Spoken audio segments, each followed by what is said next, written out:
privileged to have Dr. Raman here to give us this talk, which many of the activists have requested because of the situation today. I think the government is getting a little bit edgy about what is happening, and so it's quite good to know something about your rights when confronted with officers of the law. Now, Raman here, Dr. Raman, has been eating, sleeping, drinking law throughout his life. He has been practicing law before some of you were born. And he has also been a court interpreter as well as a parliament interpreter. Since the 1960s, he had done interpretation in the Legislative Assembly during the most exciting time of Singapore's development.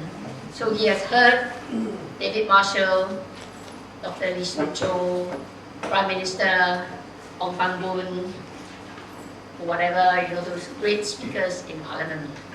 And I'm sure those people have inspired him to continue his law, his interest in law, so much so that he took up law, did a course in London, and became a qualified lawyer.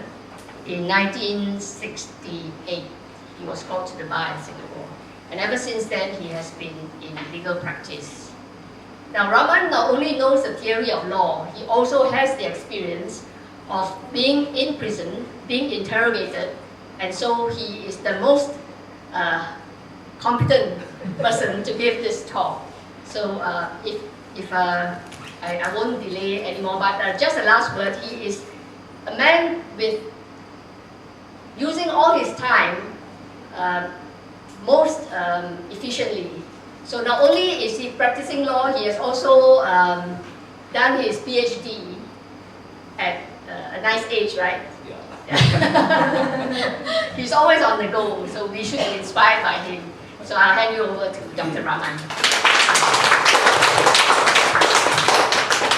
Thank you, Solange. That was a very flattering introduction. I'm here to share whatever little thoughts I have and whatever exposition of the law I can impart to you all. And it's going to be a sharing session. It's not a one-way monologue, as it were. I'm not here lecturing. I'm here discussing issues of the law. So what I have done is to make excerpts of certain provisions of the different legislation that we have, different laws that we have, how these laws protect, and some of the laws also endanger the rights of Singapore citizens. Now, I have put on the board the theoretical framework under which our laws are made, under which our government governs the people of Singapore. And that is an excerpt from the Singapore Constitution. If you look at item number 2, the Singapore Constitution allows right to counsel after arrest, but it does not say when. Article 9.3. 9.3 reads that each accused person, 9.3 is not there, shall have the right of access to counsel when reasonable. They don't say when. Once the police arrest a suspect or any person, he can only be remanded or detained for a maximum of 48 hours. Before the expiry of 48 hours, that person has to be produced before a magistrate. Now, the magistrate then decides on any application made by the prosecuting officer. The prosecuting officers are usually DPPs from the Attorney General's chambers, assistant DPPs. They will say what they want done with a suspect who has been charged. But remember, whenever a person is arrested or detained by the police, he has a right to know why the police are holding him. They can't just arbitrarily march up to you and say, look, can you accompany me to the police station? You have every reason to ask him, why? What have I done? Because if he doesn't explain to you what he is doing to you in asking you to accompany him may amount to what is called false imprisonment. And false imprisonment is an actionable wrong. You can sue the police for falsely arresting you. The moment you are arrested or you are held, police are quite smart in this regard. They don't handcuff you. They just say, accompany me. You can very innocently accompany them. And they will question you. They may not put you in a lockup. They may take you to their interrogation room, which is well equipped. If you look at some police stations where the interrogation rooms are, they have an air conditioner on the wall. They have a tap fixed to the wall. Once, many years ago, I was in Paya Lebar police station. I have a friend there who was a police officer. And I was taken round the station, and he took me to one of the rooms, and he said, this is the interrogation room. He did not know my background or my viewpoint, my philosophy, my attitudes towards life. I said, what's a tap doing there? So, sometimes we use it. You know what they use it? They bring a pail in. They fill up the pail with water. They pour the water over his head. The aircon is switched on. And sometimes the accused person is stripped. That's how they carry on their so-called interrogation or investigation. Usually the word used is investigation. They're investigating into a crime. So the person who has been taken into the police station is subjected initially. I'll carry on giving you more details about this as I go on. But let me just emphasize, you need not follow a police officer to a police station. He said, I don't want to follow you. Sometimes that refusal by you to cooperate with the police may amount to an offense itself. Failing to assist the police in their investigations. It's a breach. Or obstructing a police officer from carrying out his investigations. It's an offense under the penal code. But you have a right. You can't be just held against your wishes by a police officer or by anybody for that matter. He has to explain to you why. Now I remember when I was detained outside my house, I was leaving for the office. 2 cars, one from the back, one from the front came in, drove right to where my car was parked. And then they handcuffed me. I said, why are you handcuffing me for? Where are you from? We are from the CID. They are not from the CID, they are from ISD. And why are you handcuffing me? What offense have I committed? Or we'll tell you at the CID. Which is already wrong. That's false imprisonment. I'm entitled to know what charge I'm facing before you put a handcuff on me. Alright, so that's the right of a citizen. But as I said, you've got to balance this with the right of the police to carry out normal investigations. They can ask you for assistance. You may or may not be a suspect. If you are a suspect and if you know you've done something wrong, the law must take its due process, due course. That means there should be a formal charge leveled against you. You'll be asked to explain what your defense is, and that will be recorded. But coming back, if he does not say anything to you, you are at liberty to say, look, I'm going home. I don't want to go with you unless you tell me why you want me to accompany you. That is a right. Because the Constitution says, no person shall be deprived of his life or liberty, save in accordance with the law. Here we are talking about the liberty of the individual. You can only be deprived of your liberty in accordance with the law. Now what does the law say? The moment a person is handcuffed, he has to be told what his charge is. And he has a right, after he has been detained, to contact his family, to contact his lawyer. That's one of the basic rights accorded to any citizen. If they refuse to do it, remember, you have to be produced before a magistrate within 48 hours. You can complain to the magistrate. Look, I don't know what I'm here for. They have handcuffed me. They have kept me in the lockup. I want to know why I'm here. But once you are brought before the magistrate would have a charge in front of him. The police have got to produce some charge. So, as the Constitution says, you can't be deprived of your liberty except in accordance with the law. When we say except in accordance with the law, as I just mentioned, the charge has to be preferred against you. And if it is a bailable offence, many offences are bailable. That means you can be bailed out. Somebody can stand guarantee that he will produce you the next time he is required to be in court. So you can be released. But this very often does not happen. After arrest, he produces you before a magistrate and then say, I want a further remand for a week. You are entitled to ask why. When you ask why, you address the magistrate. Magistrate will then ask the prosecuting officer, why do you want a further remand or 1 week? The stock reply is, we haven't completed our investigations. We want to complete our investigations. You know what investigations most of the time amount to? They just throw you into a cold lockup room and that's the end of it. They'll take their own sweet time 3-4 days later to come and ask you, what are you doing? Why did you do this? Where were you on such and such a date? You answer. Or you don't know what to answer. Then they leave straight away.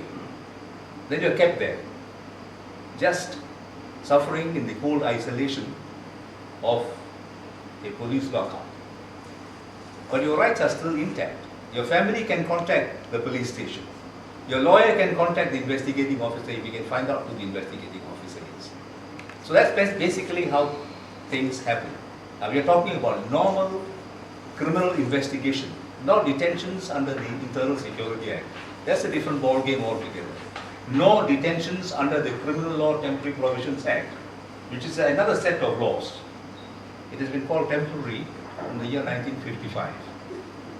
So it is still temporary. It has become a permanent, concrete structure of our own legal framework. It was designed to contain secret society gangsters. But where they can't find evidence against some people whom they suspect, they just throw in these people under Section 43. The popular section number used to be 55 is actually 43. Keep them there indefinitely.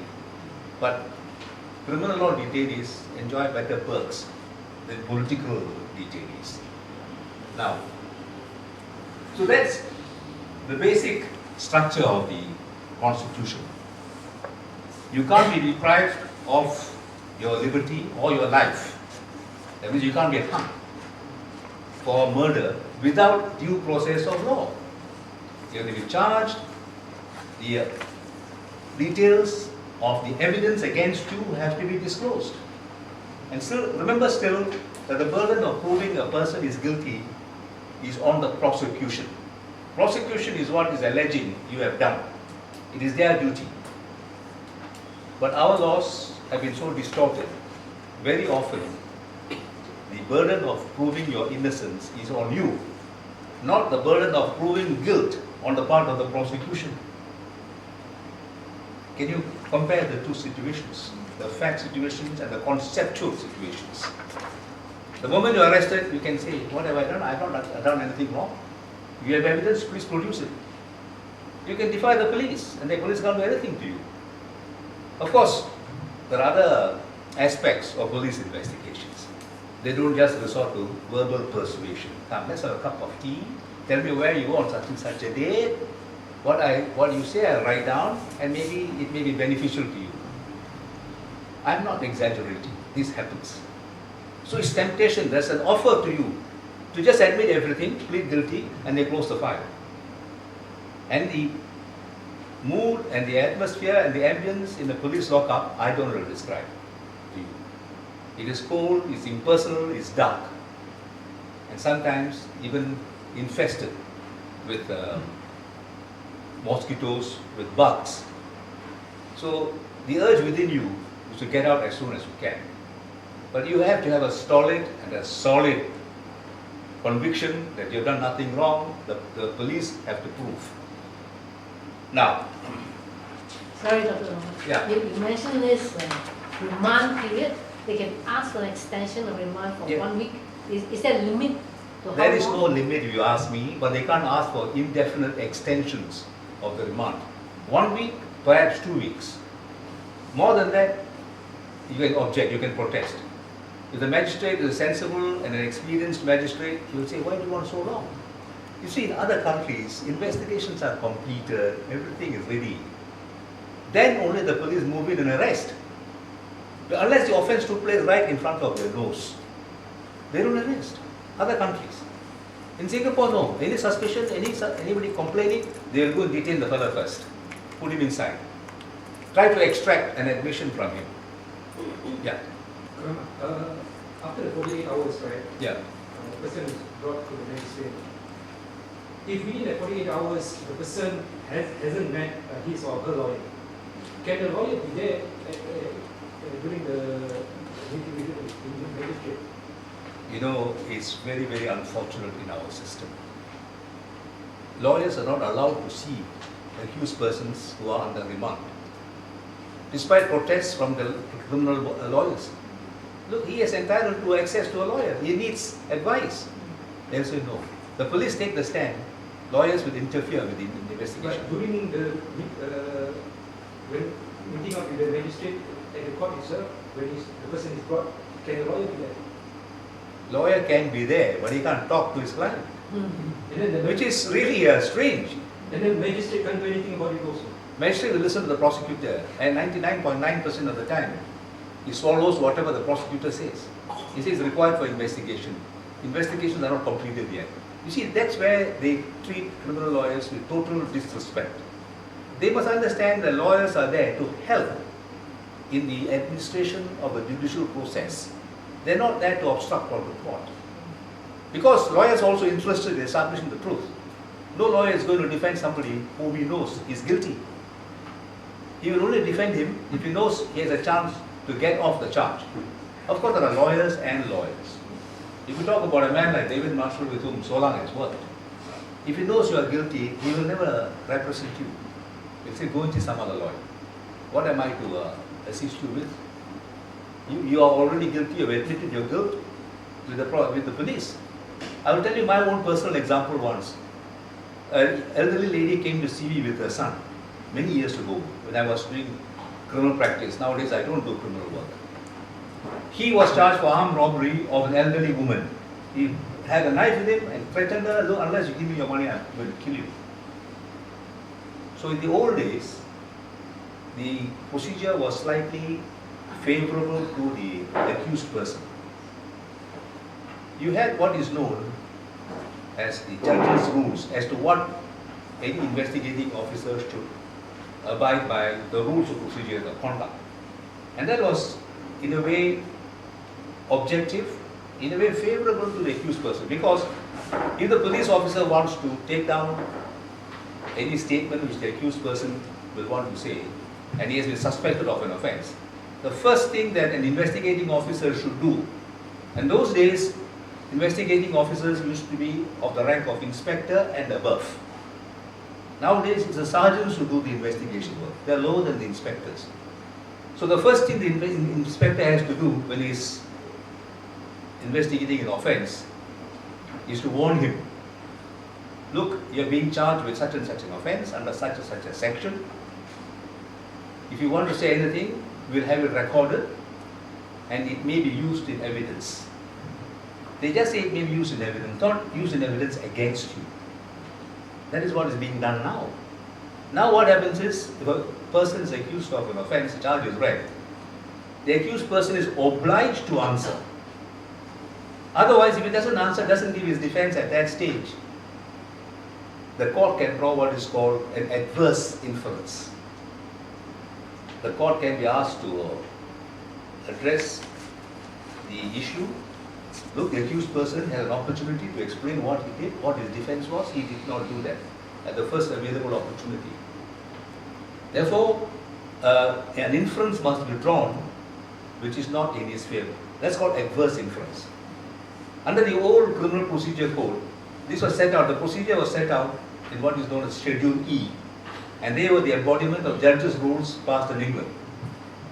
So you have this obligation when you are arrested and when you are charged to tell the prosecuting officer or tell the investigating officer what your defense is. Now some of these offences are technical offences. Offences like criminal breach of trust. A man may have taken some money belonging to a company and he may have taken it for a valid reason. He didn't account for it, but he didn't pocket the money himself. He sent the money to perhaps some creditor who was entitled to collect some money from the company. And he was doing a favor to this creditor by taking the money up front first. So there is no breach of trust, there is no criminal breach of trust. But would he know the technical details at that time? There are other offences which are also highly technical in nature.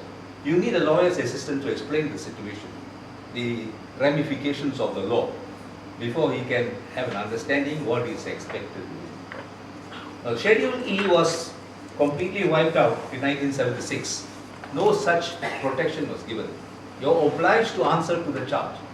If you don't answer, you're presumed to be guilty already. When I say an adverse inference can be drawn, it means you're guilty. So that's the state of the law. But you see, how many of us, how many of these people out there who have not been to junior colleges or university, even if they've been to university, how much knowledge do they have of their rights? Not many have. So this is where the civic education is very short. It doesn't impart that kind of knowledge which an ordinary citizen ought to have. Yeah. Question about the details of this. I see the number is 9. This is Article 9. Article 9 of the Constitution. 1, 2, and 4. Yeah. So 3 is 3, I have mentioned 3 somewhere, haven't I? The Constitution allows right without, it's a longish paragraph. I just summarized it. Excluded. Okay. Shall I read it to No, you? it's fine. I was wondering if you Feel free afterwards. Sorry, Come and check. No, but it's a long one. So most of the summary. wondering as well. Slide presentation, you don't present tomes. Make it brief, to the point, yeah. Alright, can we go on to the next one, please? Now, you must bear in mind this doctrine or this principle in law. The constitution of a country is a supreme law.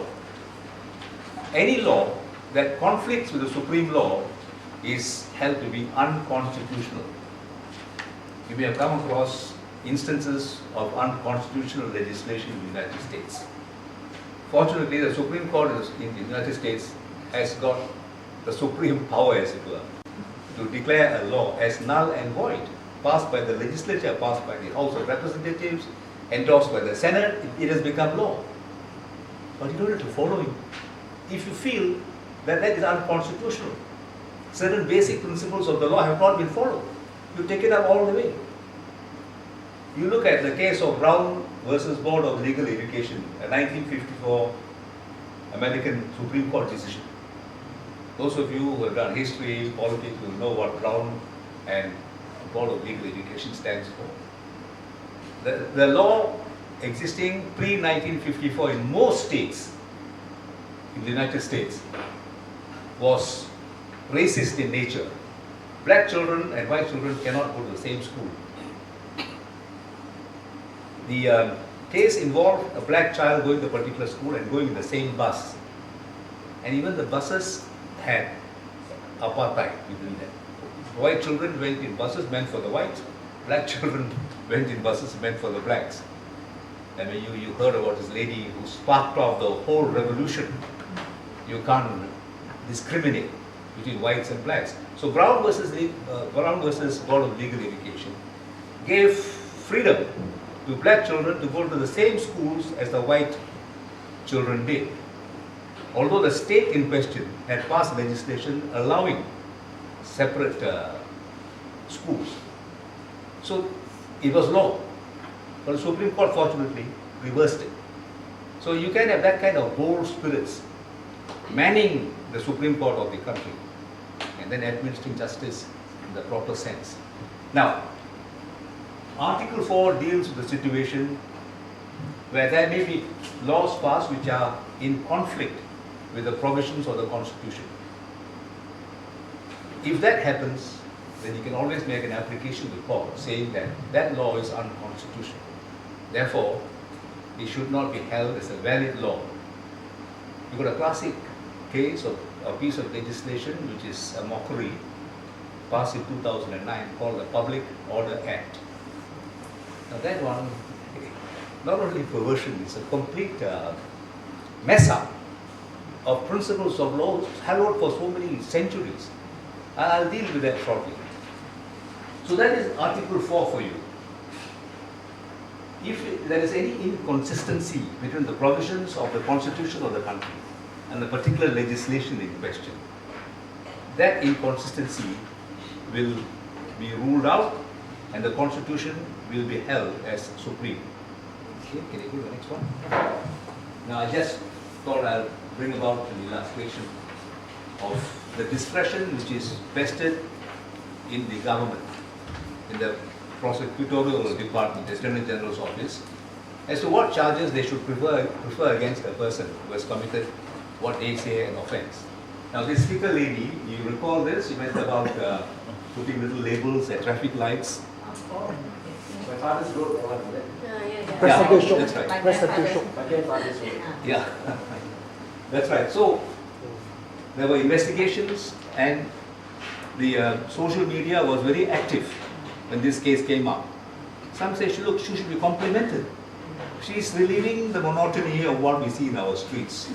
At least some color came up, some humor came up, some wit came up. I mean, you and I would vote for her, you see, at any time. But they were thinking of charging her for vandalism. But fortunately, good sense prevailed to a certain extent. In fact, she should not have been charged at all. It is stupid, if you ask me. But somehow, they were quite lenient with her. They charged her under the Miscellaneous Offences Act. What you can't bring in under other legislation, you bring her under Miscellaneous Offences, everything. It's a sort of Roja legislation. Alright?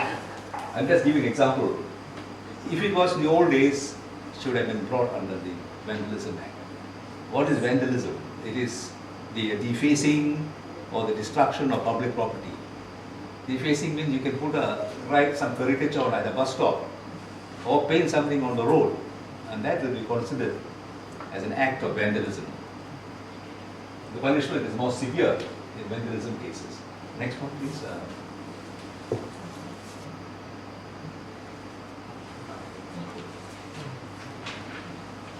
All right. Now this is something that's obvious to all of us. The social media now poses a threat to the government. Although they have powerful laws, not only the 4 laws that I have mentioned there are other instances as well.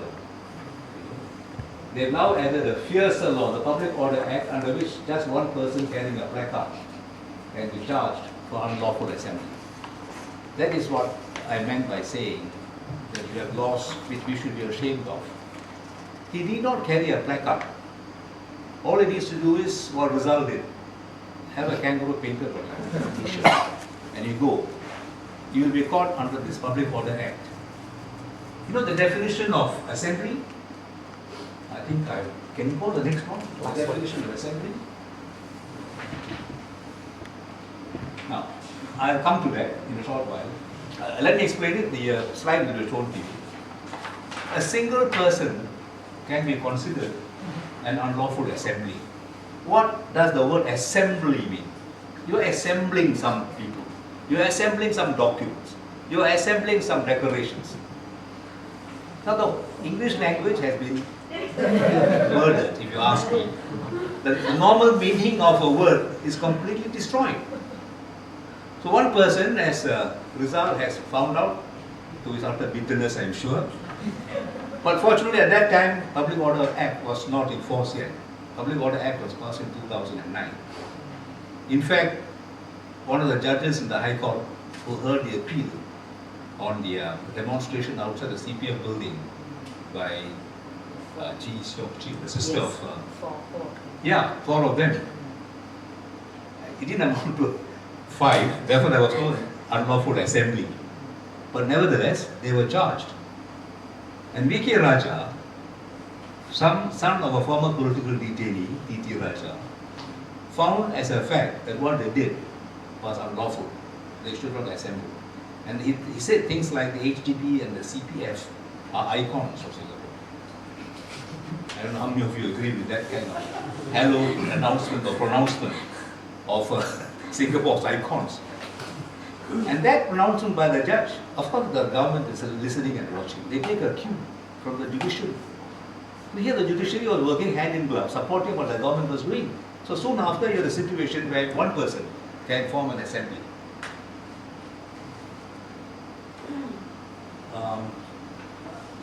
Well, I've already covered section 23(1). CPC is Criminal Procedure Code. Alright, about the need to administer a caution, it's called a caution, before any statement is recorded, and where an accused person is obliged to give a statement. Now, as I said, miscellaneous offences bracket Public Order and Nuisance Act. is a Roja legislation.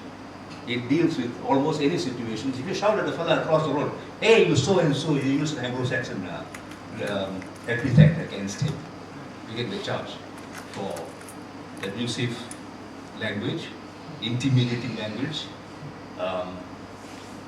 threatening language. All these three utterances that you may make fall under Miscellaneous Offences Act. So you've got to be careful. If you are at a demonstration, you are protesting against something, even in Hong Lim Green, lawful assembly, you are allowed to gather there and pronounce your views, your disagreement with whoever you think you ought to disagree with. But if you so much as utter something which may be described as abusive or threatening, you are committing an offence under section 13. A and B, A deals with public utterances, B deals with private utterances. If the private utterances can be heard by a member of the public, I can remain in my own home.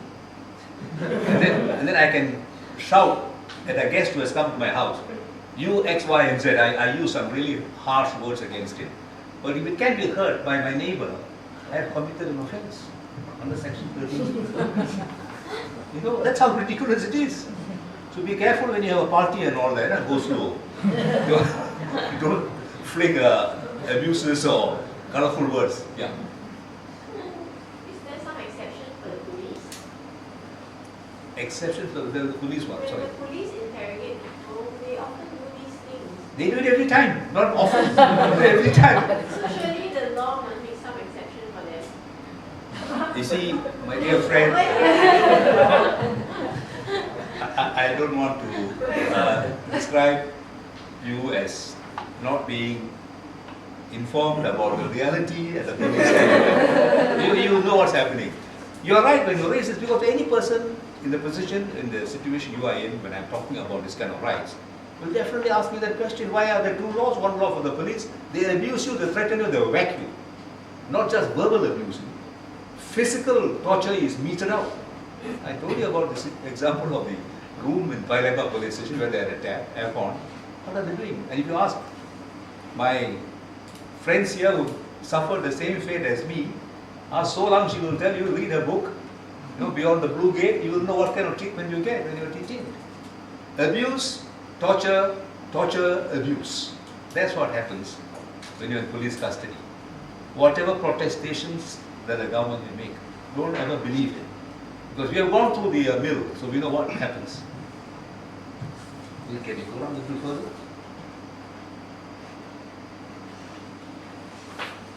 Then you have the Great Sedition Act. This has been in our law books, in our arsenal of laws for many, many years. It was there during the British time. If you remember the persons who were charged for sedition, university students, people like Dr. Posu Kai, people like Edwin Tamu, 8 of them were charged under the Sedition Act. Sedition is where you incite disaffection among the population, disaffection against the government. It can also be where you incite hatred against a particular race or a particular religion, and that is sedition. But who decides what a person has done? Like, there was a case reported, I think yesterday's or today's Straits Times. There was a likelihood of the cartoonist being, sorry, I forget his name. Leslie Chu, I beg your pardon, thank you. Being charged for sedition. Unfortunately, they dropped the charge, but they charged him under some other. Yes. Yeah. So they are also listening to the ground. The government has got its ears close to the ground.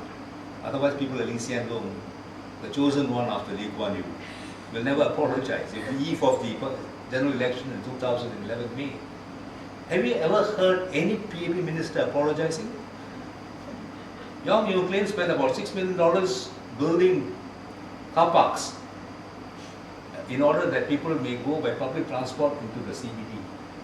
$6 million plus. What has happened? This Miss Orr, who was responsible for causing havoc in our MRT trains, did she apologize? Did the Minister for Transport apologize? For that matter, did Mabotan apologize for the hike in HDB prices? This is what stares at us, you see. In other countries like Japan and so forth, either they will resign or they will commit harakiri, suicide. Where is our own self-esteem, self-respect among our ministers? Offense, commit suicide. Committing suicide offense. Attempted suicide is an offense. Oh, so sorry. you can't charge any fee in the moment.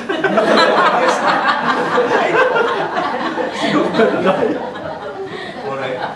I was trying to compare Vandalism Act against the Miscellaneous Offences Act, where the offence of vandalism is more serious. Let me lead you into a little anecdote on the passing of the Vandalism Act. You know, the Attorney General at that time was a man called Ahmad Ibrahim, highly learned man. Cambridge first, as good as Lee Kuan Yew, but he's better than Lee Kuan Yew. Why? He did the same barrister's course as Lee Kuan Yew did. Once in a long while, in many years, the INSOC, called the examiner's body, awards a certificate higher than first class, and that's called a certificate of honor. Lee Kuan Yew scored 2 lower in the barrister's exam. Ahmad Ibrahim scored certificate of honor. He's got a prodigious memory. He's sort of polymath. He's good in many fields of law, revenue law, Islamic law, constitutional law. You name it, he has written papers on it. Why am I mentioning him? I'm mentioning him because he was Attorney General at the time the Vandalism Act was passed. You will ask, all laws are drafted by the Attorney General's chambers, or at least vetted by them. Some ministries have got their own lawyers. They do the basic drafting of legislation which affects their ministry. After they drafted it, they send it to the Attorney General's office for approval. Then after they have approved it, it goes to the minister in question.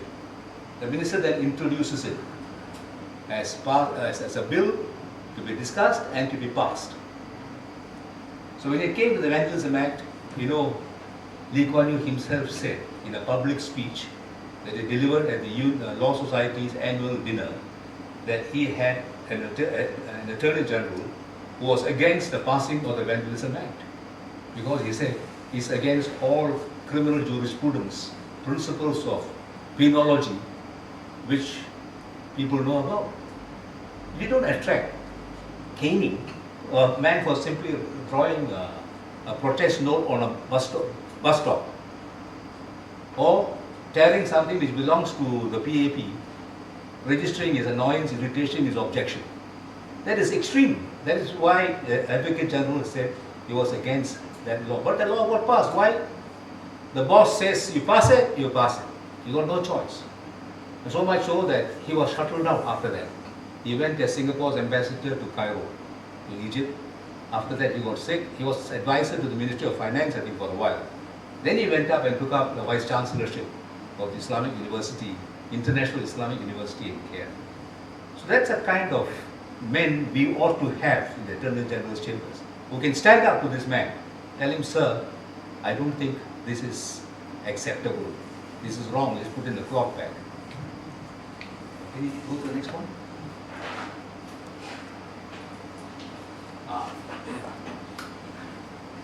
Now we come to this great comparison between what unlawful assembly was once upon a time and what unlawful assembly is today.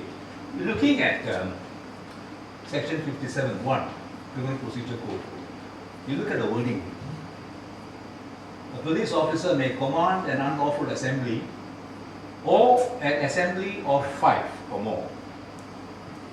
Why unlawful assembly and then say or an assembly of 5 or more? You see the disjunction there, the dichotomy between the two phrases. And then if you go down further, it says there nothing in this division, division of the section, division means section of the Act, shall derogate from the powers conferred on any person under the Public Order Act 2009. So, Public Order 2009 has become a supplement of the offence set out in the Criminal Procedure Code. It adds on other instances when a situation can be considered as being an unlawful assembly. Can you go a little further? I define the... Right. I've dealt with 2581 of the present criminal procedure. The criminal procedure code has been revamped.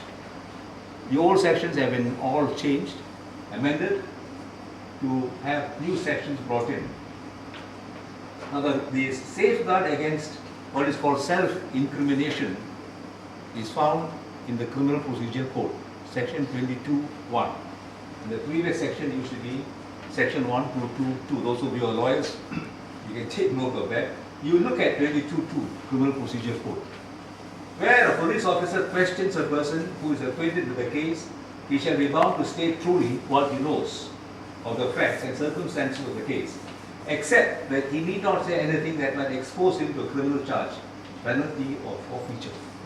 So you got the safeguard there. You need not say anything which will expose you to a criminal charge. Right? This kind of safeguard, this kind of protection under the law is recognized in most civilized countries. I mean, we inherited this from the British. The Americans had it. You know, no self-incrimination. You can't confess and say, I'm guilty, I'm so sorry. The moment you start to say that, it's all go further. Except what I call confessions. An accused person, if he chooses to, can make a confession. But that confession, please distinguish confession from an admission. And an admission is what you do when an investigating officer asks you questions and you admit. A confession is of a higher degree. In the old days, it used to happen where persons were charged with murder. After investigations, the accused person may say, I want to make a statement. He'll be asked, do you want to make a statement with us or do you want to see a magistrate?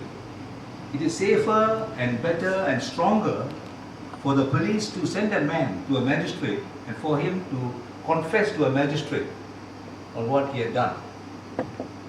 So, when a person confesses, there are certain procedures you follow. You go before a magistrate. The magistrate sees you independently. And before he is taken to the magistrate, he is sent to the hospital first to be examined, to show there are no marks of brutality on him. You see, these are secure provisions of the law which safeguard the individual's rights. So, you can make a... If he refuses to say anything, then adverse inference will be drawn on him. That is if he is charged under the other section. You see, if he is already suspected, we are talking about a situation which is not yet charged. The police are just investigating. And if he knows that... But you realize what this investigation is just an excuse for them to exercise what they want to do. You see, the requirement of an accused person to make a statement only arises if he is charged formally and is being asked, what do you say to this charge? You are not obliged to say anything if you don't want to, but whatever you say will be recorded and used against you. If you refuse to say anything, conclusion will be drawn against you at the trial. And then if he refuses to say anything, then the police will ask the magistrate for extension of the remand and all this. Yes, they do that invariably, but please distinguish the two situations. Where a person has not yet been charged, he has got the protection of saying, look, I don't answer this question, I may expose myself to a criminal charge. Under 22(2), thinking of the old section, it used to be 122(2), you see. So under section 22(2), he can say that. So he has got his protection. Let's say he is charged. The police are really decided on charging him. Does he have protection? What can he say? Does he have to admit he has committed an offence? Yes and no. Because if he admits it, that's the end of the story. Yeah. If he doesn't admit it, adverse influence. Yeah. So heads they win, tails you lose. It's that kind of situation. But you still have a protection. You can say, in a very vague general form, I need legal advice before I can answer to the charge. They can't stop you. And it's written down.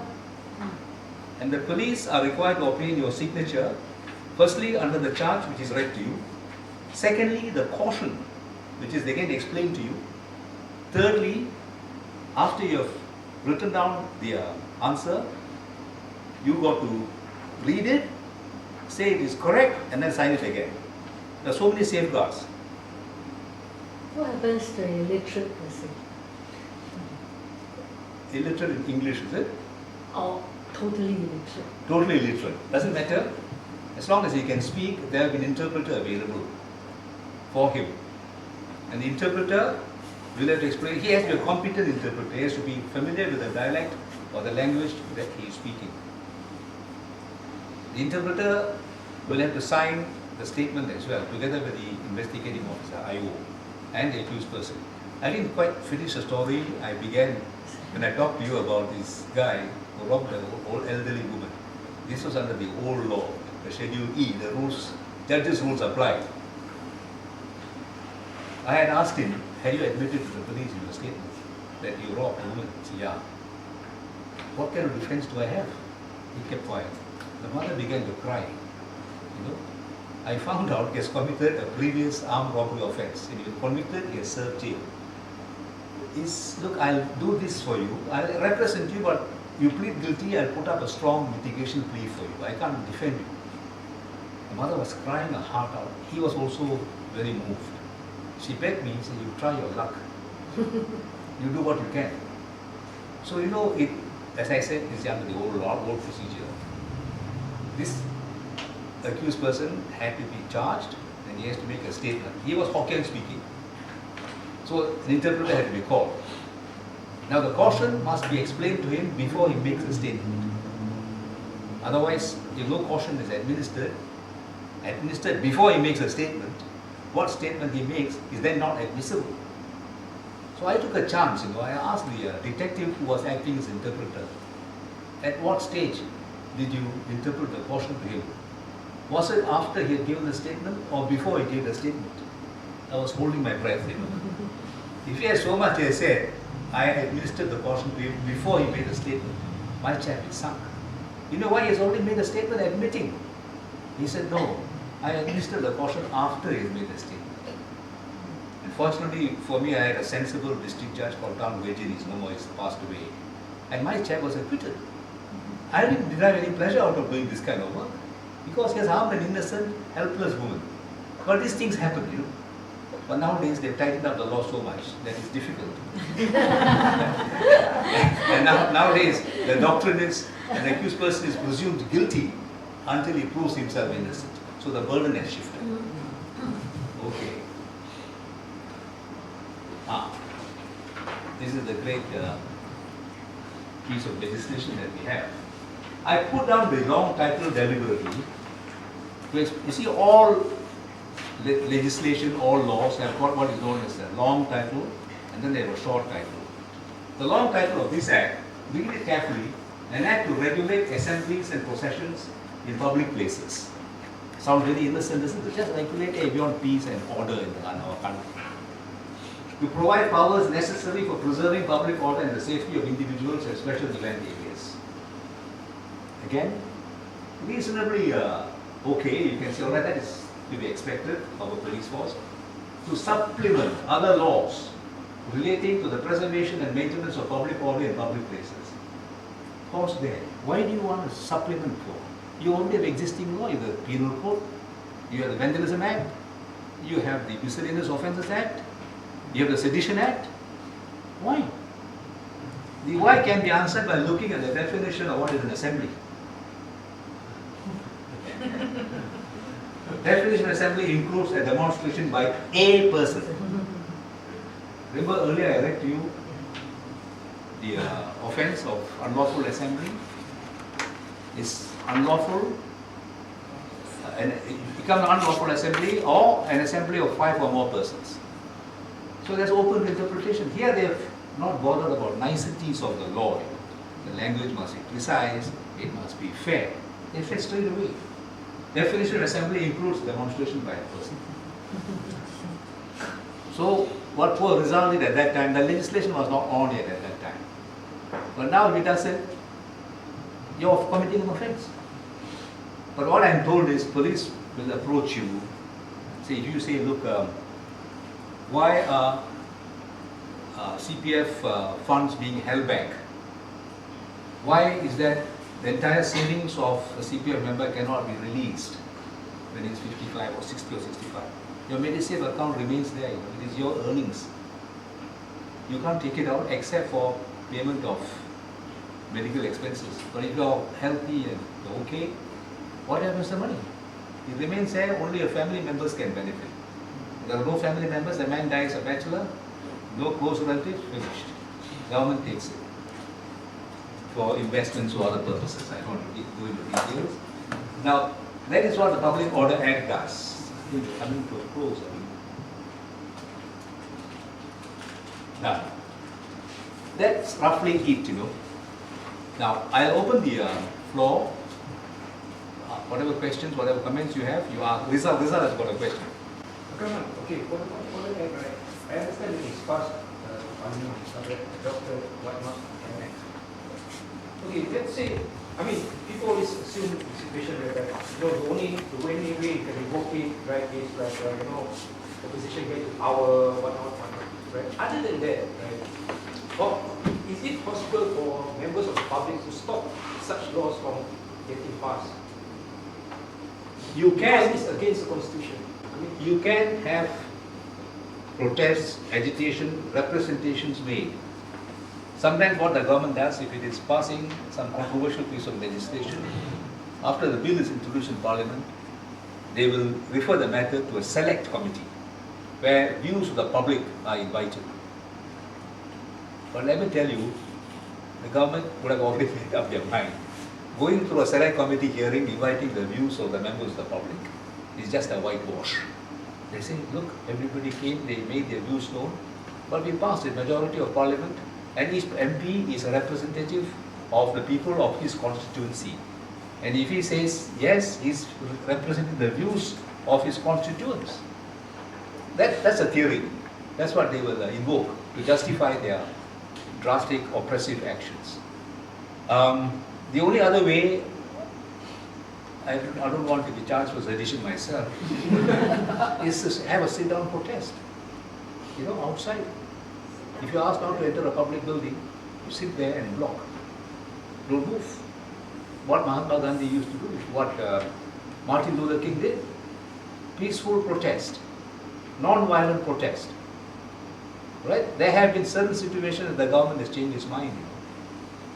Remember, they wanted to extend the CPF withdrawal age from 55. I think they had in mind 60 or so. This was the time when Howe Yun Chong stood in Potong Pasir, against Chiam Si Tong. And this matter became so hot, the government has to say no, we won't stop withdrawal of CPF. This is some years ago. Many of you may not know this. So there are ways of exerting pressure on the government. But this is not what you're thinking of as a result. No, is it possible then it's like, for you to go to court, for instance, like people against, You don't have public interest actions, Yeah, unfortunately in Singapore, you don't have. class action and stuff. Class action you don't have. America has, India has. So you and I can send a petition to the High Court in Singapore and say, look, this kind of legislation is prejudicial. Take CPF money being saved. Saved for whom? You can bring it up. Somebody here had a question. Yeah. Sorry, I wanted to ask because in the definition of assembly, does the act also have a definition of demonstration? Sorry, say that To again. have a definition of assembly, Yeah. does the act also have a definition of demonstration? No, it doesn't define demonstration. It defines what an assembly is. It includes a person, as I put on the board just now. As I said, it is a meaningless piece of interpretation of the language. You all heard of the story of Alice in Wonderland, isn't it? What the Queen says, the meaning of the word goes. So we have an Alice in Wonderland situation here. Yeah. Is there any other provisions in the Constitution for freedom of expression? Yes. So then does the Public Order Act violate constitutional protest? And if you ask me, I'm with you all the way. Public Order Act violates the principles of the Constitution, which guarantees the freedom of expression, freedom of assembly. Article 12, I think, if I'm not mistaken. I've got the Constitution, I can check it up for you. So please, not very long for the Constitution. Yeah. This whole thick rag that you see here is the Constitution. You can see how thick it is. So when two acts collide in this manner, which one will take precedence? When you say two acts Like conflict, you mentioned. are you talking one being the Constitution, the other being some other legislation? No, like what she said, what she mentioned, one is freedom of speech and another one is Controlled by the Public Order Act. Public So I would say Public Order Act is unconstitutional. You shouldn't restrict a person's freedom to express himself. But what they will say, look, this is subject to maintaining peace and public order. Therefore, we have to pass Public Order Act to maintain peace. So it is, in that sense, it is not against the Constitution. Under what circumstances can you bring about the constitutional challenge? Must there be a charge level against? Okay, because this is being dealt with now as well, but I mean, I think M. Ravi, right, he made an argument that threat still, and the judge agreed with him that the threat still exists even if the charge has been withdrawn. You're talking about 3778, is it? Yeah. So can that, I mean, with that judgment, can we now challenge certain laws that as unconstitutional, even though there's no charge level against something? Yeah, if you have situations as clear as 3778, where this kind of relationship between two consenting males or even two consenting females is considered to be an offense, then that erodes the very basic structure of the Constitution, where what you're doing doesn't harm a third party. It is between two individuals. Individual sexuality, sexual preference is a private and personal choice. Nobody should interfere with them unless they become a threat to public order and peace. Then you can say, okay. So I think like it's kind of connected to what you're saying. So if nobody is charged under the Public Order Act, can they still bring a case in court? They can't. Under to what say that it's provision? unconstitutional. They can't because they have no interest. That's right. That's the term. You must have an interest because in the like you're action. saying there's no public interest like litigation. There's no public interest That's litigation why in we can't Singapore. do that. Because if there was no charge, and in other countries you can still do it under public You can. Right. Yeah. So now I understand this. Right at the beginning, Yeah. you mentioned something about people when they are called up to the police station and things Yeah. like that. That they actually we have no recourse to our lawyer and things like that. That's actually very sad. So let's It's say very, very sad. Yeah. But we are still trying. Criminal lawyers are still knocking at the door. Can you imagine? The accused person is produced in court. The lawyer is there. I had the same experience years ago when I was doing a bit of criminal work. I was told, I just marched up to that accused person. They have a separate section where they keep persons who are going to be charged. And I was going to talk, the sergeant who on duty says, you can't. Why not? He's my client, I want to speak to him. He said, no sir, this is the orders. how did you become his client? Did you get talking? The mother came to see me. Usually it's the relatives who see you, contact you, and you go and say so and so. I see. Then we go along. I was stopped despite my protests. You see, it depends on the man who's seated there. You can have wonderful laws in your legislative annals, but if that person who's interpreting those laws doesn't have a straight backbone, they might as well be treated as dead letter. And for that matter, the law society is. Yeah, I don't want to comment on my colleagues. He's sad. He's thinking that when the ISD came to arrest me, yeah. it was under false pretense. Yeah. Because they said that they were from the immigration department and they needed to come to the house to check for illegal immigrants. Immigrants, yeah. Now the question is, after my release, if I go to court and say that you actually took me under false pretense, Yeah. I mean, is that possible at all? Yeah, you see, you got to fit into the different legal slots that we have. when they conduct themselves in this manner, there are two types of wrongs they've committed. One is false imprisonment. They're holding you without you letting you enjoy your freedom. The other, if let's say you're charged in court and there's no basis for the charge, you can sue the government for malicious prosecution. There was no substance against me, no charge at all. They shouldn't have. So these are the two wrongs. These are called civil wrongs, not criminal wrongs, which you can rely on. You know? Otherwise, what is your remedy? So, Francis, I mean, what if a person doesn't want to go to the police station to give the report?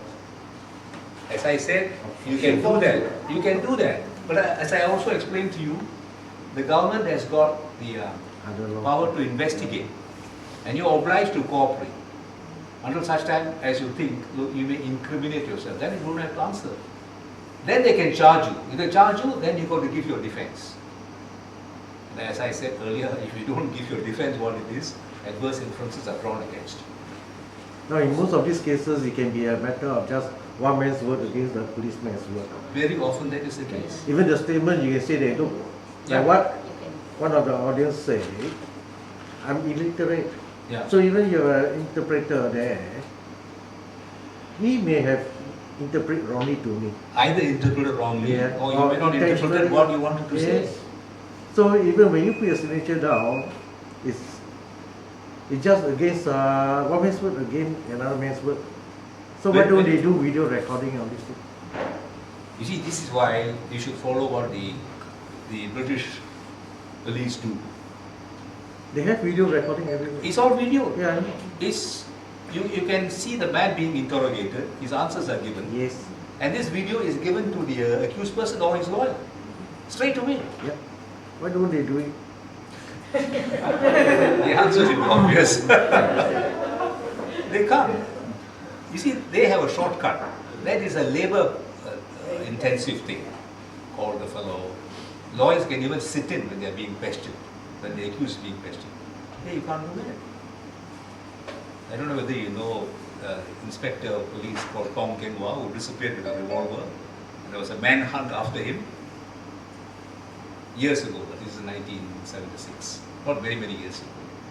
Some of you are all 41 years ago. He had disappeared, and there was a warrant of arrest against him. Because then they said he's a dangerous criminal. Anyone spotting him, please report straight away. And one fine day I get a call from him. Call from a friend of his, also a police officer. They're thick as chums. Said, can you come to the Tropicana? Tropicana was a theatre where they had topless dancing, striptease, yeah. I said, of all places, why should I end up? Then I knew there was something amiss. I go there, who do I meet? I met Tong Keng Wah. I meet Tong Keng Wah. You see, he was a sort of thorn in the flesh of the police force. They exposed the inefficiency, the incompetence and the corruption in the police force. So they found it intolerable to have such an officer by their side. And one fine day, when his demands were not met, he just disappeared, took his revolver along. There was a manhunt. I said, what you want to do is a warrant of arrest against you. I said, Mr. Raman, you come with me. I'll turn up on such and such a day before the Registrar of the Supreme Court. And I will surrender, but I want protection. You come with me. I was quite innocent. I didn't see the other ramification. I went along, and he had arranged for the whole press to be present. I entered the porch of the Supreme Court. Cameras went whizzing away. And his photo and my photo appeared in the afternoon newspaper of the next day. It was called New Nation, I think, at that time. So you see, you can play around with the police as well if you want to. But then eventually he got charged. I was supposed to represent him, but I got detained. Couldn't represent him. That was 77 February. So it is not all that sacrosanct, what the police think that they have powers. We can sort of pierce through the facade that they create. They are mighty, they are powerful. What happened to this officer in the end? He was eventually charged. He served imprisonment. Mr. Leo Fernando, I think, represented him. And he came out alive? Oh yeah, he came out alive. I mean, they are one of their kind also. So they won't resort to brutal police, brutal force. Yeah. What way charge? taking away an arm, a weapon belonging to the police force. No, you. You. Me? You said Do they ever prefer charges against political detainees? Well, they'll give you the grounds of your detention. I was supposed to be a Euro communist. Never heard of such a creature in my life. Well, it's a long story. Another time I will talk to you. If let's say somebody comes knocking at your door, Yeah.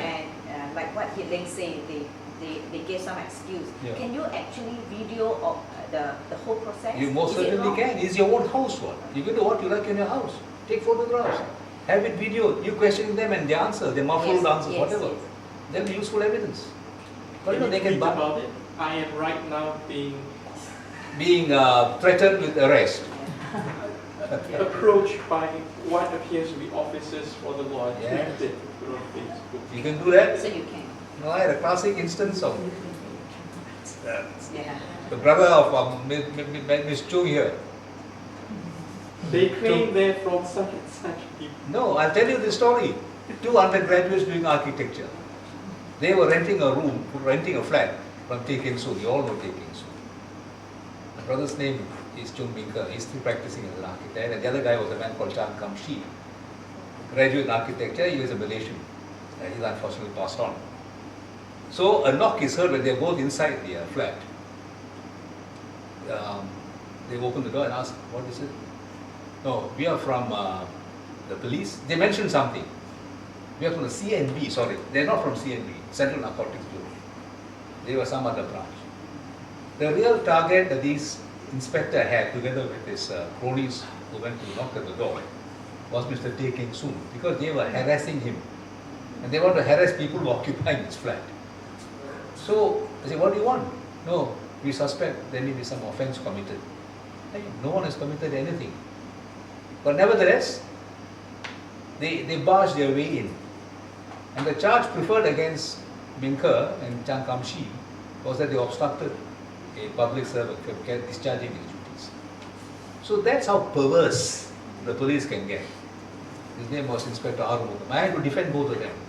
Fortunately, the judge was fair-minded, and he acquitted both of them. You know. So it can happen. They stood their ground. They say, you have no right to come in. Where is your warrant? Of course, police don't have to produce warrant, except in certain cases they have to produce a warrant. In most cases they don't. If they suspect an offence has been committed, they can move in and say, look, we suspect there's an offence being committed. We would like to search your premises. You can't stop them. They don't need a warrant. I understand there have to be accompaniment, ASP at least, right? To do that without a warrant. Otherwise, inspector or corporal or something, you need an ASP down there. If the ASP is not there, go either away. the ASP should be there or the ASP should sign a warrant to search. There are certain safeguards. Yeah. You're right.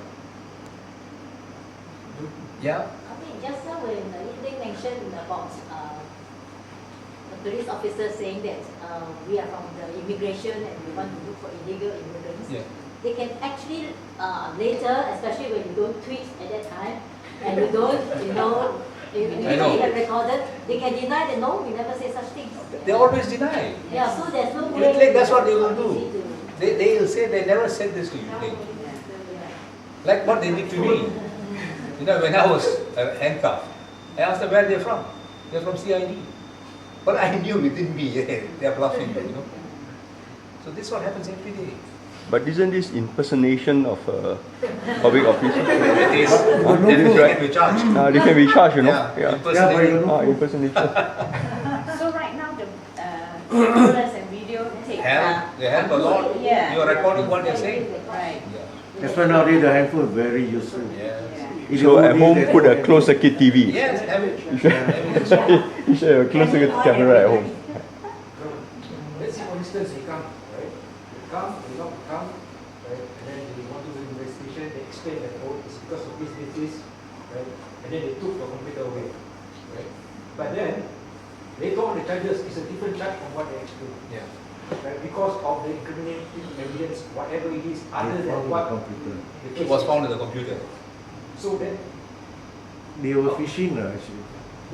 basically it's a phishing exhibition, you know? So then, You see, their argument will be, we have information that an offence has been committed by Mr. X, and Mr. X has got his computer, and evidence against Mr. X can be found in the computer, therefore we are seizing the computer. That will be the argument. And of course, unfortunately, the judges and the magistrates have got this formed justification. They will say the police officer doesn't know Mr. X. Why should we have any grudge against Mr. X? Why should we want to seize and prefer a false charge against him? That's a stock explanation that is given by the prosecution, which the judges swallow. No, it is sad. I remember long ago, when a political detainee had to be interviewed by T.T. Raja, the ISD at that time, the special branch, as well as the prison officers would not allow him to see him. So he went before Justice Tanata at that time, a senior judge. He made an application that he be allowed to see his client. The prison authorities, represented by the Attorney General's office, objected. T.T. Raja said, it is my right, my client wants to see me, I am entitled to see him and speak to him. The argument raised by them was that that should not be allowed, and no statement must be recorded. Atta said, look, I allow Mr. Raja to interview his client, and they said, we don't want him to interview the client in a separate room. We must be present when he interviews. Tanata said, no. You can be present, but you must be far away. You can be within visual distance, but not within hearing distance. You see, that kind of judge had his own independent mind. That is why he was not appointed Chief Justice, although he was the most qualified and the most senior at that time. Lee Chong Jin got appointed. There are so many aspects, in the administration of justice in Singapore. Yeah, somebody else have a question? Vincent, yeah. Now, this case actually happened to me years ago. No? Yeah. I was coming back from the airport. Coming back actually from overseas after attending a meeting. Okay.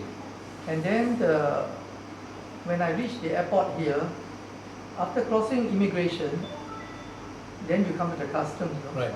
An officer came up to me and said, follow me, sir. My God. And then I had to follow him. And he brought me to a room and he said, open up the luggage. So I had to open up the luggage, and they confiscated all my literature that I took back, all the names of participants from the meeting, reports and all of that. And then they took down the list of everything that they confiscated, and then they told me, he said, okay, you can go back now, sign here that these are the list of things that we have taken from you, and then we will return them later. No, we will call you in a few days' time. And then, that's all. They didn't call you back after that. They called me back, I think about a week later. So I was expecting to be interrogated or whatever. Anyway, I brought some priests along in his robes and all that to be with me and sit down in front of them and all that. So actually there was no interrogation. They returned me the whole lot. They asked me to sign that these are all the things that you have taken, and then went back. Now the thing is that have they got the right actually to open up my luggage? Customs have a right because they want to ensure that no banned goods are brought in, no duty-free goods are brought in. It's a primary objective, primary duty. Second one is they are also delegated this responsibility of checking for banned materials. In the old days, certain literature, you can't get Peking Review, you can't get any literature from China, You couldn't even get monthly review from New York, a socialist magazine. They will confiscate all of them. When Han Sui used to come, every time Han Sui landed at the airport, they opened up all the luggage.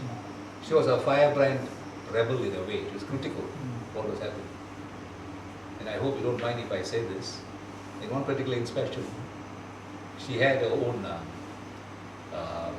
ladies once a month they have this patch and all. She put it right on top. When they opened this, they closed it back. That's unsweet for you. I'm not recommending it,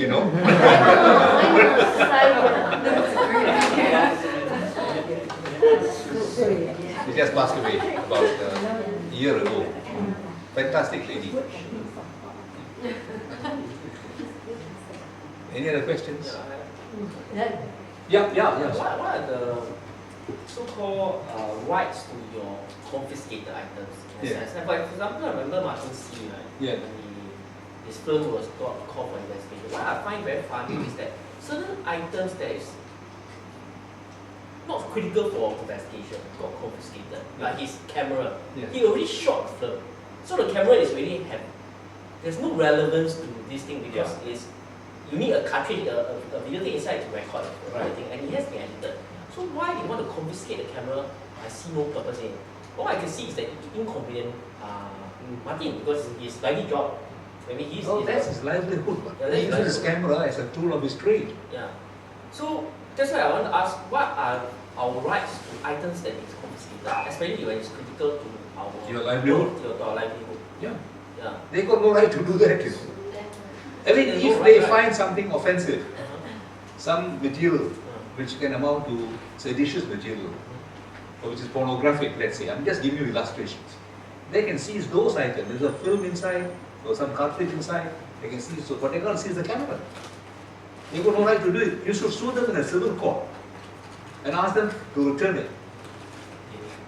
There is a civil wrong for which the remedy is detain you. You ask for the thing that they have detained or taken, it will return to you. But I think he asked, why do you want to confiscate the camera? Yeah. And the usual excuse is that for investigation purposes. Yes. But did he got the camera back? Has he got it Of back? course, he got it back 1 year later. He should have seen a lawyer and sent a strict notice, ask them to return immediately. Otherwise, take them to court and see what the courts have to say. They have got no right to seize the camera. They can seize offensive material inside the camera, like films, cartridges, and so forth. Not the whole camera. The man lives on his tool of trade. How can you deprive him of that? Very, very wrong. But that's also the same thing that applies to, let's say, when the SDP. The time when, like, Sealer and all these people got arrested because they brought a handphone. Their handphones all got so-called confiscated. So I just wonder, in a sense, they want to check, okay, I mean, perhaps they want to check what are so-called incriminating evidence, maybe SMS, to arrange people to come for assembly. But by right, can SMS be traced to a telecom? They don't need a handphone to do that, right? They don't need to. They have surveillance instruments everywhere. Cameras or... Everywhere is cameras. Yeah. CCTVs, even on highways, every third or fourth lamppost has got a camera mounted on it if you take a drive. You see this? We are a highly wired nation. Highly wired. That's the funny part of it. Yeah. Even the KPE tunnel is so many cameras inside the KPE tunnel. Yeah.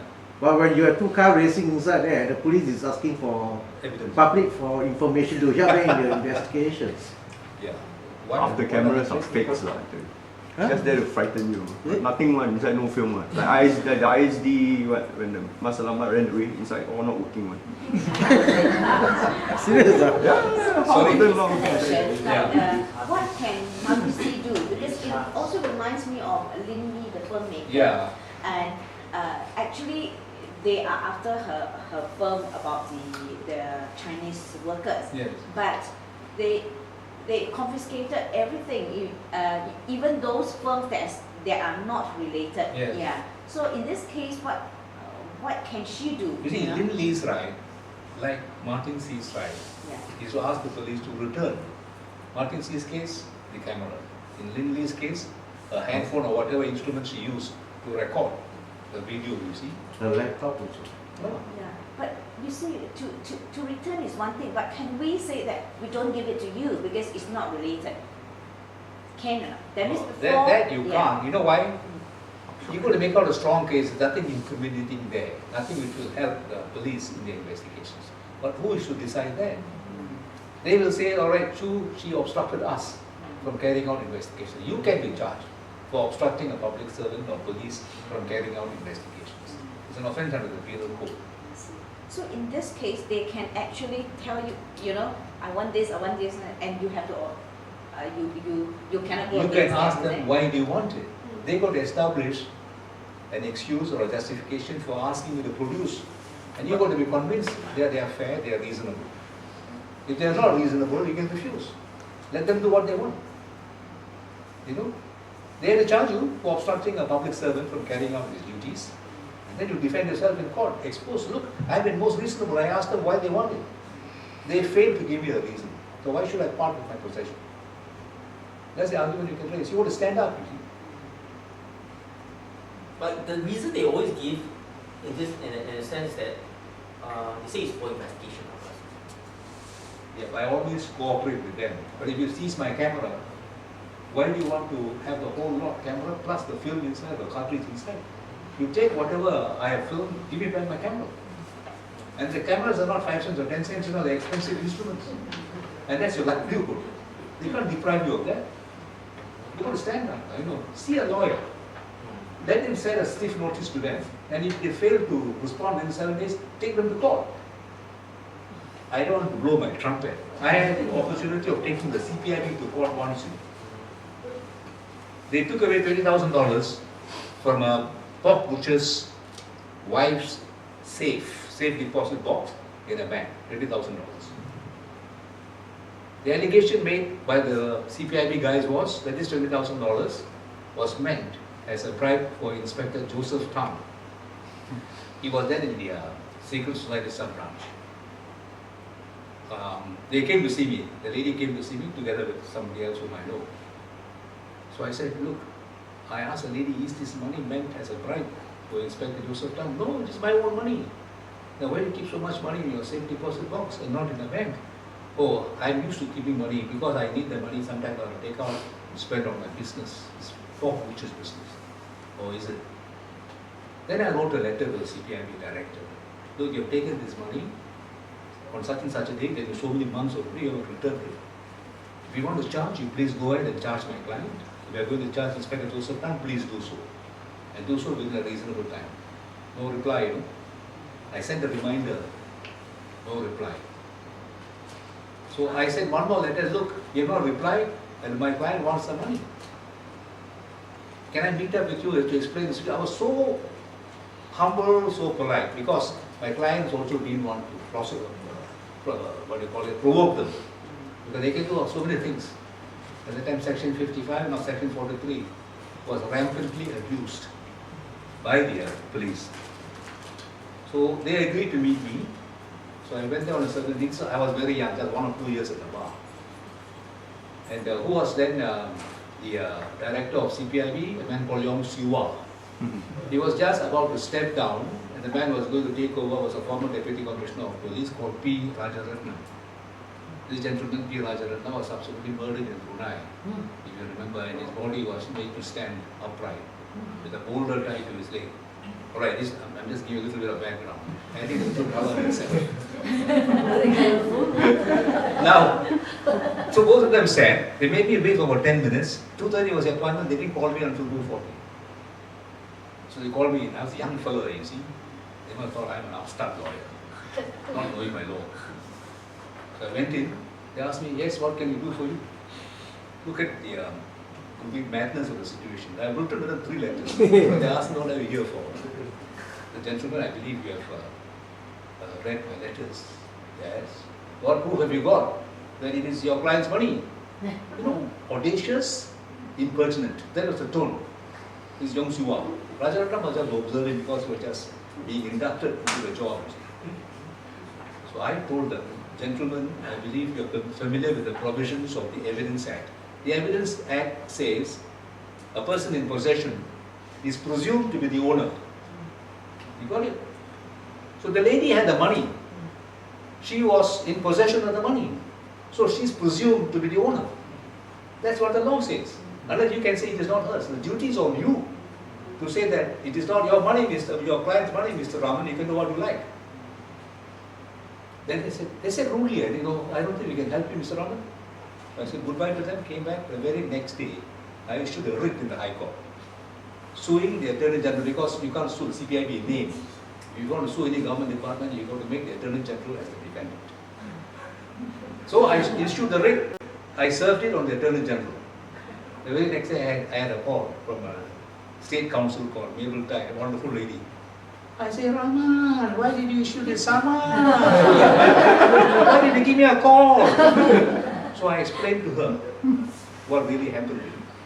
She was angry with these people. She said, never mind, I'm going to. You see, within 8 days of me filing, they have to enter what is called the memorandum of appearance if they want to serve the papers, if they want to fight. She said, I'm not going to enter any memorandum of appearance. I advised them to return the money to you. So I told my client was happy. Within a few days, no money came.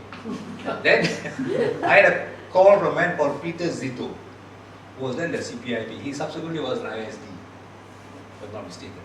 He says, Mr. Raman, can you ask your client to come and take the money? I said, no. Let me, I think I said, no. You took the money from my client's safe, please return it to the safe yourself. I just put the phone down. I was a little hot-blooded at that time. So, then 1 week later, a man called Ronald Naidu, he's quite a notorious guy. He knows me. Raman, come lah, please take the money. I said, why can't you return? You took it. I said, it's security, you know. Security meaning what? Oh, you know, you're taking so much money because I say, you are the CPIB, you know. You are the law. My client is exposed more than you are. I said, please lah, Raman, for old time's sake. I said, okay, I'll speak to my client.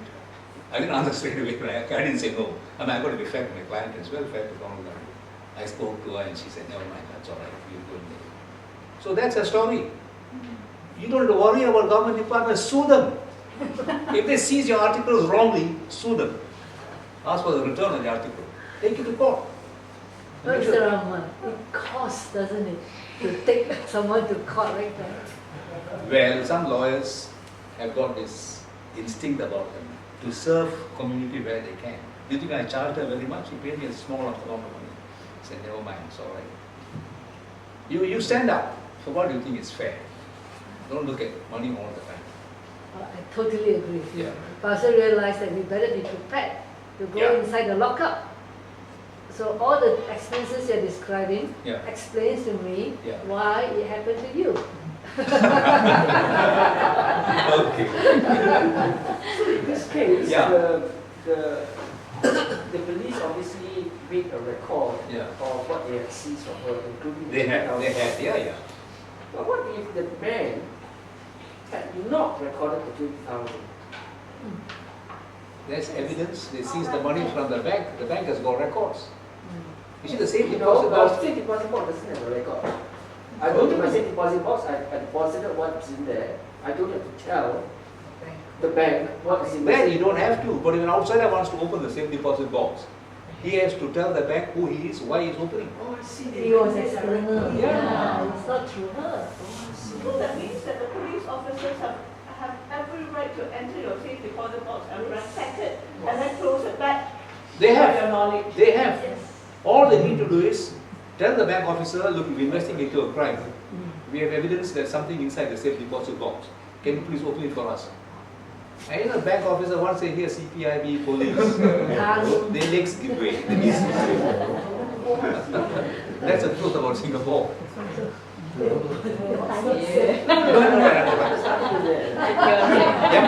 Question is the latest case that if the Singaporeans feel that this case of the inmate who was found dead in prison, if they believe that it's a miscarriage of justice, is there any means to challenge what has happened now, that they cancel the coroner's inquiry and so forth? Is there a way to challenge this decision? The coroner's inquiry has to be held if the death was due to unnatural causes. If a person dies in a remand prison, it's obviously unnatural. So but they already explain why they didn't need to have one. They explain constitutionally they said it is not wrong and so forth. So is there a way for which matter is this? Sorry, I'm trying to recall what this is the recent one. The inmates found dead. Actually, they said they stopped the They said he was rough and it took 8 police officers to subdue him. Right? I don't believe it. Correct. I mean, look at his physique, the posture the man has. He looks thin and not so muscular and all that. Why do you need 8 police officers? They suffocated. They did. What's the recourse to pursue this matter? Recourse is for the family of the dead man to sue the police for causing his death. They are going to say, of course, it is negligence, we are sorry. But the man's life is gone. He would have been worth something in the sense that if he had dependents who depended on his earnings for their survival, they can sue, bring an action for damages caused to them. And his own personal representative, that means anybody who steps into his shoes, anybody who takes care of his affairs, can also sue for causing hurt to him. You see, if a man is killed straight away and there's no suffering and pain that he undergoes, you can't do anything. You get a nominal $10,000. But if after the assault, he has suffered a lot and he lingers with his life for a week or 2 weeks, then there is something known as pain and suffering, for which you can sue the prison superintendent, which means the government, for damages. That is what you have to do. I mean, you're not devoid of any remedy for some wrong somebody has done. You can. Is there some institution or somebody can recall a coroner inquiry? Yes. Reconvene? You can reconvene the... Has the power? If you have fresh evidence, you can. No, because the coroner's inquiry was stopped because the AG argued that there was a finding, but actually there was no finding. The guy, the supervisor, pleaded guilty for negligence. So there was no finding. There was no investigation, no pathologists came to give evidence. So in that case, actually the AG was wrong to say that you don't need to have an inquiry. You should order an He died under violent circumstances, not natural death. But you see, Solang, if the cause of death can be certified as being X, and here, of course, the negligence of the prison officer led to his death. So the worst charge that he can face is what is called the Rash Act under Section 304 of the Penal Code. You see, nothing more than that. So, but the guy who took the rap may not be the guy who caused the death. Yes. Yeah, because you have 8 guys restraining him. I know. So an inquiry would show it. I don't understand what happened to the family lawyer. I mean, why did he agree to stop the coroner's investigation? Did he? I'm not sure. I didn't follow the details. So where family was you offer money, you don't make any noise, I give you 1,000. They must have paid something. Because it's quite clear, right? Already if it's 8%, it's one thing. It's pepper spray. Pepper spray is not something you can I know. You can fight. No, it is quite brutal if you ask me. Actually, it's manslaughter. Yeah. If you ask me, it's manslaughter. Zephyr is a very young guy, isn't he? He was 25 or 26, I think. 21. 21, sorry, 21. It's almost 2010. It's 2010. It's 2010. Yeah, I mean at that point in time, they already cremated, all gone, nothing more to check already. No, there would be a pathologist report, and you can question that. But the officers need to come out and give evidence as to who did what before the guy was put into the cell. Now the question is, why did you wait 2 years for this thing to surface? So who can answer that? The family could have forced the prison authorities or the government to hold an inquest before the coroner. And if they refuse to do it, you bring an application to court.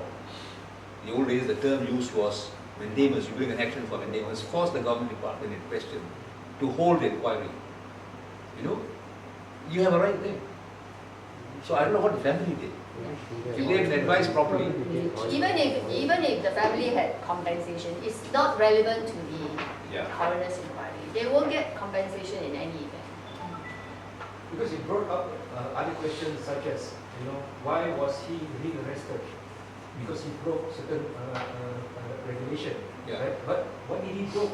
Nobody knew What was his crime? I know. It's a classic case of cover-up, if you ask me. And I think the family agreed because of insurance payout. Yeah, but that's nothing to do with inquiry. Even if you force an inquiry, you will still get a compensation, maybe even more. No, but I guess such a case really speaks of the state of our society. State of law, And Frederick, many people would rather just cover up everything and forget it. It wasn't an honorable thing to have someone in prison or being charged in the first place. And to die so ignobly, after that, if you get a compensation, so be it. This said sooner than later. Yeah, but so of course, to public like us, supposedly standing up for justice and equality and whatnot, we feel very aggrieved. But do you want to dig up that family's grief again? Okay, that is a very big question, and I think that family has a right to choose to say keep quiet, forget it. That is so. The eventual decision must be the family's decision. But if they are interested in justice, in vindicating their own family member, the son, the father or father who are bringing up issues, to vindicate it, they should force an inquiry to be held. You see, if a coroner's inquiry is held, you can appear before the coroner, you can have your piece made known. You can cross-examine the police officers. The 8 of them were supposed to have used restraint against him.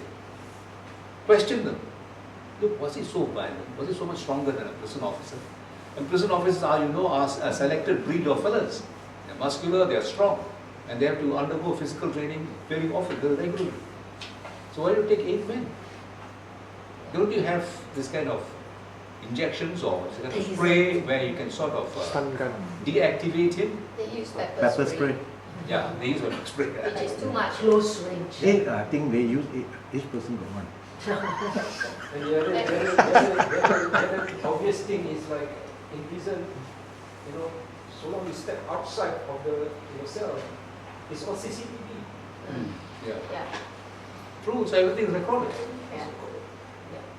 The AG's reason was very lame. They said they didn't want a duplicity of proceedings because the state money. This is really very lame excuse. Yeah, but they waste so much money on other petty things. That's right. So it's lame. So much more. This guy who came from the States, he was involved with this Shane Todd's case. Look how much money they spent. Yeah. They brought in 2 experts from the States. And he's a foreigner. This guy who died, the Indian guy, is your own citizen. You gave scant regard to his case. Sadly, he's Indian. Minority. I hope it is not racial. Does the American family really pursue what's not clear to us is whether Dylan's family was given proper advice, legal advice on the potential options and recourse that they had. That's what we don't know. Because in that case, they would be making an informed decision. Otherwise, we might have made You're right, yeah. I don't know, the lawyer may have given the proper advice, but they may have chosen not to confront the government. I mean, so that's the critical thing, right? Yeah. As long as they made an informed decision. And the coroner's inquiry ought to have been held, if you ask me. They stopped it. Apparently, the coroner was and then they stopped it. That was the weird part. I think it's not the family to decide. It should be the state to decide. Yes, state has a stake in all this. Yes. And there is provision in the Coroner's Act that the AG can reopen the case. Okay. So they should reopen the case. It's nothing to do with the family. The family cannot stop anymore. But that's if you are treating the 2 agencies as having independent minds, which you know. No, but then you cannot blame the family for not wanting the equality. It's not up to them to decide. And then you cannot blame us for not having full trust in the judiciary system and all these things. Because you feel Whatever that is said here judiciary should have been activated and challenged. No, the normal procedure should be carried out, regardless of whether it's just to save cost, avoid duplicity and all these things. It's all nonsense. How can it be duplicity? You tell me. You ask the party which has committed the offence has decided there need not be an inquiry. And they say the cause of death was this man being negligent, stamping on him or so. That caused the death, which is rubbish. Somebody said that the backbone was broken or something. No. It's bad. Yeah, it's very bad. Okay? Yes. We have come to the end of the talk. Very enlightening talk. I've learned a lot. I hope you too have learned a lot. And it's already 9 o'clock. We will end here. But help yourself to the tea and drinks, and there are books that can be bought. And what? And donations to be made. No. No.